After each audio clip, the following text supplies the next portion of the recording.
Hello everybody. This video is going to be on how to find the average of numbers using a kind of non-traditional approach. Now, usually we sum all the data values and then we divide it by the number of data points. So we would usually say 21 plus 22, etc., add all them up and divide by 6. That's fine. That'll get you the average, but to understand this intuitively, here's what we want to think about. All of these numbers, you can think of it as going into a machine or something. I don't know, whatever. And then it's all going to spit out the same number. Okay. So we're going to think of the average as what would the number be if everything was redistributed and we got the same number every time. Okay. So if the average of 10 numbers is 50, all of the 10 numbers don't have to be 50, but we can think of them as all being 50. Okay. That's going to help us speed up our calculations here. So what I'm going to do is I'm going to start with an arbitrary number. Now, you probably noticed that these numbers are kind of close to 25. So let's do that. I'm going to set my temporary average, or I'm going to say, let's try 25. So we'll see what happens there. Okay. So I'm going to say 25. Okay.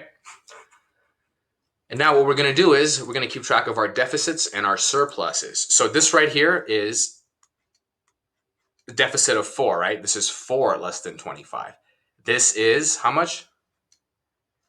3 less than 25. And this is 2 less than 25. So these are my deficits. And then I have my surpluses over here. So let me get a different color so it's clear.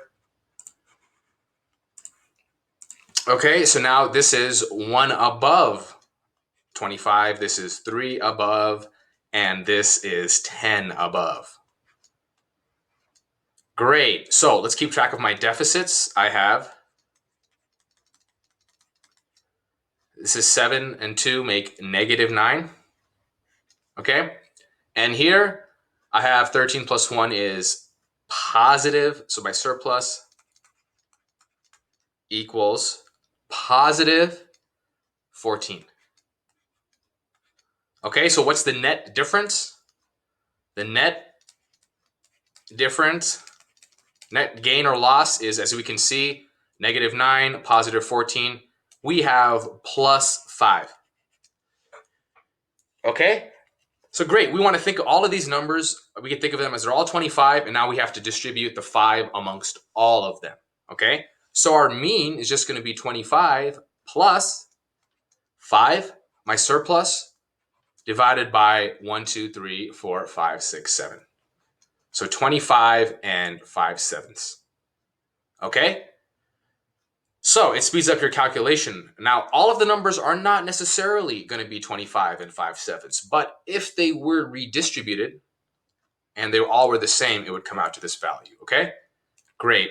So good job.